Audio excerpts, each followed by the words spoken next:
Nightmares. I think we all have them. In fact, I just read something that 5% of all adults experience one nightmare every week. And yes, I did read something just for this channel. You're welcome. For some of us, nightmares change shape. They twist and construe themselves into different scenarios each time we happen upon one. For others, nightmares can be a symptom of trauma, abuse, or an accident, where the environment, the scenario, or even people tend to be reoccurring themes. Thankfully, our dreams and our nightmares are intangible. They're the subconscious's best attempt to process stress during REM sleep. But what if your dreams and nightmares were real? What if the only thing between reality and your nightmares was a threshold? A threshold as thin as your bedroom door. Today we're talking about Stuffed. Stuffed is a first-person survival defense game where you, as Ellie's Teddy, or Elle's Teddy, I'm not exactly sure, must defend her nightmares and defend her bedroom door from the terrors outside. You're probably looking at this game already and thinking, wait, I've seen this before. You're not wrong. This is just Call of Duty Zombies with, a defense element and a different coat of paint. Let's call it like it is, but Activision hasn't even tried to produce a good Call of Duty Zombies mode since Infinite Warfare, and I will die on that hill. Anyways, I'm getting distracted. So this is Activision's fault.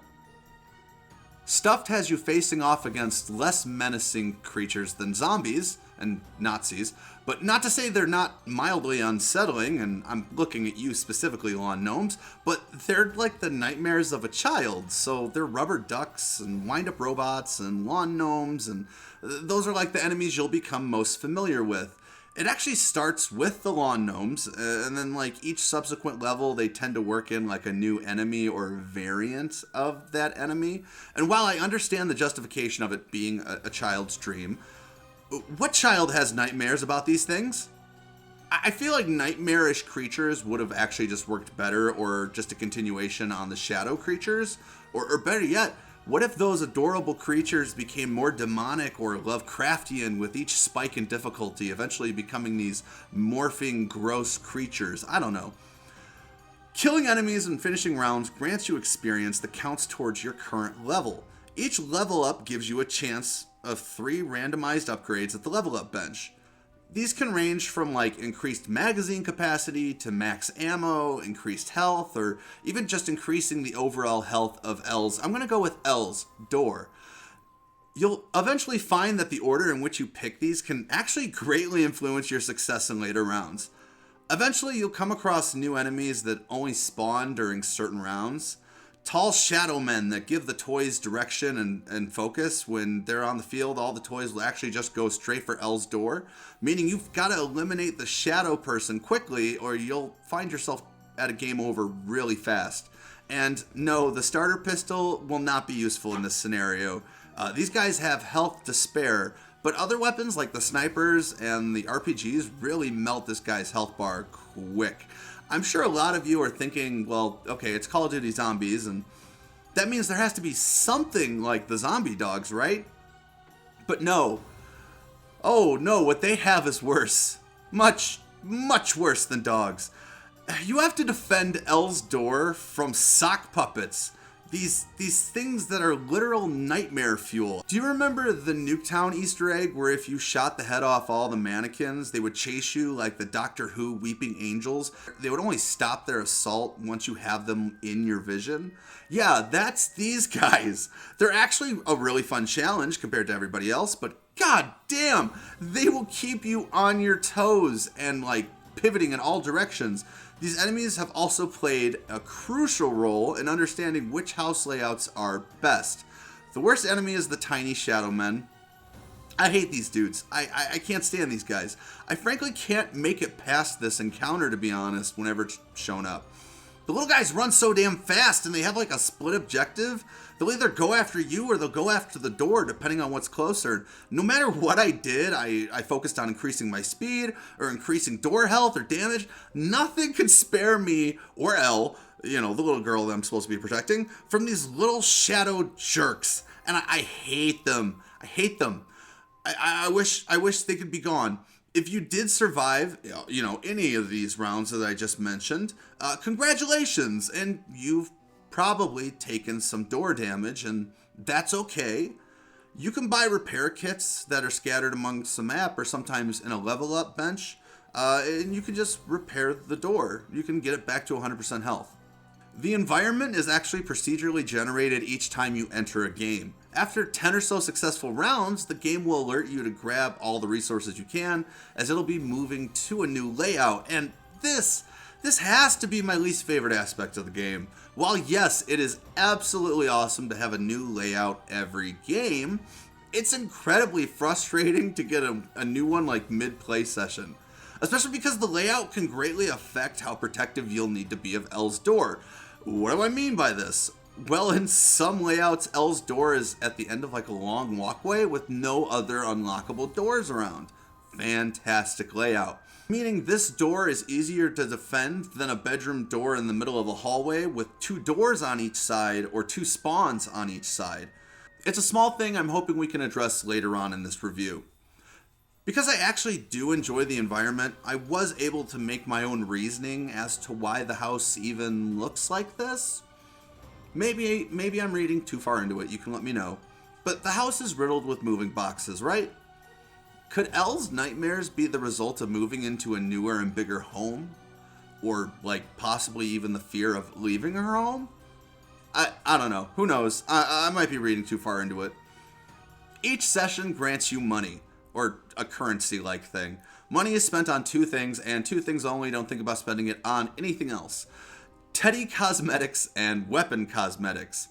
There aren't a lot, but they do follow the Call of Duty trend of increasing in rarity and even featuring like ice, and then they kind of just run from silver to gold. None of these are necessary to the game at all, and honestly, I feel like they were kind of just thrown in as just something to keep players motivated, and it's not enough for me personally. Once I find the costume that I enjoy, that's the only one I'll be using. I would have much preferred if there was like some sort of base stats option that we could increase with the currency. Nothing too over the top, but even just a power up that grants a 20% speed increase or a 10% health increase or magazine capacity for that play session would feel better spent than on the cosmetics. Oh, I hate talking about performance issues. I feel like every review I end up having to talk about performance issues. But man, Stuffed really needs more time in the QA oven. It's half baked in some places. I was talking to another streamer and YouTuber the other day about Stuffed, and while I had nothing but positives to say about my first couple play sessions and the overall game in general, he was less than ecstatic because of poor performance and poor optimization. And I thought like maybe this was a fluke, or maybe he was describing even just like an early access build of the game. But sure enough, the next time I booted up the game, I sat down to play Stuffed, I experienced audio issues, enemies jittering like in and out of reality, and objects just not loading or affecting enemies at all. And like that's just a few to mention.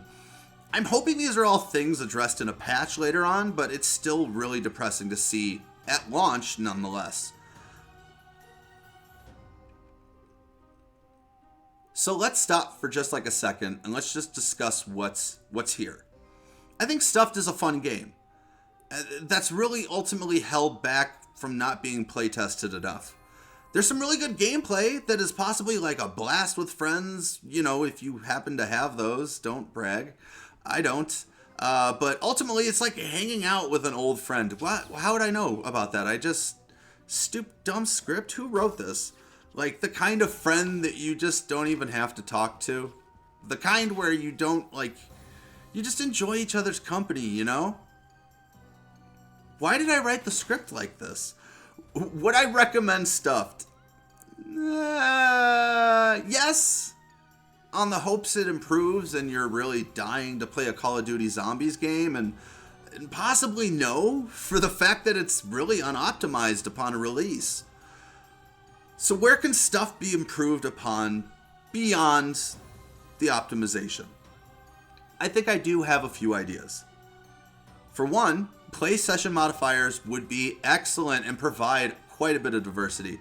It would be nice to have the option to omit things like the mid-session layout changes, or like have rounds that are just ducks, or turn off shadow men, or even just start at later rounds starting at a more increased difficulty. Just something that gives solo players a chance to experience later rounds without getting completely overwhelmed. Power-ups. Oh, so I didn't mention power-ups earlier in my review, and that's not totally on accident. It's not because I didn't find myself using them or anything like that. It's that like finding one was like seeing a unicorn. I think this would have been like the perfect scenario for the devs to like sneak another peek over at the Call of Duty Zombies homework and pull out gobblegums. I know everyone hated gobblegums. Please stop yelling at me, please. But in this application, with no point of monetizing it, it could really mix up the gameplay and give players ample power to progress. Later rounds are actually really difficult. Side note, the real bear power-up is not only incredibly straightforward, but a really humorous and novel power-up. We go from like a soft teddy bear to a grizzled, hulking bear that just rips through toys with ease and just kind of like struts his big, fluffy arms around. You're in my world now! I loved it. It's like easily my most memorable power-up and probably my most memorable thing about the game overall. Lastly, I think Stuffed needs matchmaking. It needs a matchmaking element. If you don't have friends, we talked about this, you will be playing this alone. Unless there's like a Discord specifically for Stuffed, and if there is, I'm sure there's not many people on it. When I did stream this game on Twitch, it had like 25 followers max, so I can't imagine what the Discord server looks like. This absolutely needs matchmaking to increase like its lifespan. Otherwise, it risks being forgotten. So those are my thoughts on Stuffed. I just wanted to take a moment to thank the devs for providing a review copy. Despite my criticisms, I really did enjoy the game, and I probably will be going back to it when I just kind of want to kick back and relax and shoot some things and not really think too much. Maybe it's just coming from a Zombies veteran, I just tend to see the faults a little bit more easily than others might. I believe Stuffed is available on PC and Xbox, and that's the only consoles it is currently available on. If you want to go check it out on your own accord. If you're into, the round-based zombie shooter mayhem, this might be right up your alley.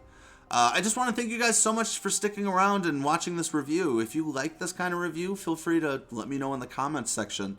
If you didn't like this review, I also would like to know, and I'd love to know why. Let me know why in the comments section. Feel free to hit the subscribe button, hit that notification bell so you know every time I upload a video. And as always, thank you so much for watching. You have a good one.